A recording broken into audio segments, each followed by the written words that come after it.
হুমায়ুন কবির খোকন, সাধারণ সম্পাদক ভবানীপুর ইউনিয়ন যুবদল। মোহাম্মদ হুমায়ুন কবির খোকন, সাধারণ সম্পাদক ভবানীপুর ইউনিয়ন যুবদল।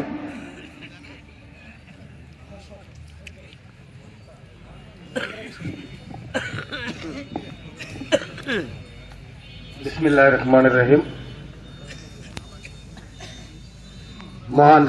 মহান বিজয় দিবস উদযাপন উপলক্ষে ও দেশনেত্রী বেগম খালেদা জিয়ার রোগ মুক্তি ও দোয়া মাহফিল অনুষ্ঠানে আজকের এই ঐতিহ্যবাহী কাহালগাঁও উচ্চ বিদ্যালয় মাঠে আজকের এই বিশাল জনসভার সম্মানিত সভাপতি এবং আপনাদের মাঝে উপস্থিত আসলে এনায়তপুর ইউনিয়নের অনেক ভালো ভালো বক্তা আছে। তারা যে বক্তব্য দিছে, তারা যে কথা বলছে, এরপরে আসলে কথা থাকে না।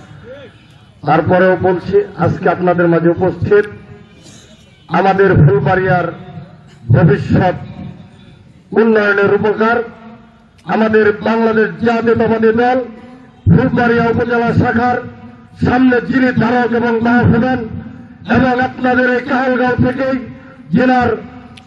যিনি এই জাতীয় সংসদে যাবেন, সে আমাদের মহান নেতা জনতার এমপি জননেতা তানভীর আহমেদ রানা সাহেব সহ ফুলবাড়িয়া উপজেলার বিভিন্ন পর্যায়ের নেতৃবৃন্দ এবং আমার সামনে উপস্থিত এই কাহালগাঁওয়ের বিভিন্ন এলাকার নেতৃবৃন্দ আমার ইসলামিক সালাম গ্রহণ করুন। আসসালামু আলাইকুম।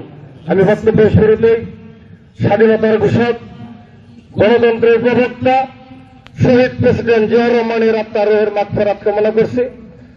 আমি শ্রদ্ধা ভরে স্মরণ করছি জুলাই আন্দোলনের সম্মুখ যোদ্ধা, গত 2 দিন আগে যিনি ইন্তেকাল ফরমাইছেন, যিনি জুলাই আন্দোলনের যদি সামনের সারিতে না থাকতেন হয়তো আজকের এই মিটিংয়ে আমরা বক্তব্য দিতে পারতাম না।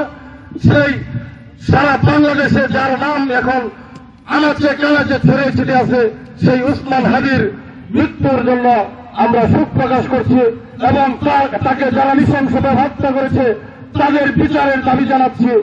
সংগ্রামী সাথী বন্ধুরা, আমার এখানে অনেক বক্তব্য হয়েছে, যেহেতু সময় সংক্ষেপ আমি অল্প একটু 2টি কথা বলে আমি বক্তব্য শেষ করব। এই কাহালগাঁওয়ের মাটি থেকেই ইঞ্জিনিয়ার শামসুদ্দিন সাহেব এমপি হয়েছিলেন। এমপি হয়ে আপনাদের এই এনায়তপুর ইউনিয়নে প্রথম উনি উন্নয়নের কাজ শুরু করেছিলেন। সুতরাং তিনি যদি এই অর্কিড বাগান না করতেন ওনার বন্ধুকে এনে হয়তো বা এখানে শিল্প ইন্ডাস্ট্রি হইত না। সুতরাং ওনার ছেলে নির্বাচনে আসছে, ওনাকে আপনারা এনেছেন, আপনারা ওনাকে মনোনীত করেছেন, আপনারা ওনাকে সংসদে পাঠাবেন। উনি ইনশাল্লাহ প্রথম এই কাহালগাঁও থেকেই উন্নয়ন শুরু করবেন। আর একটি কথা বলে শেষ করব।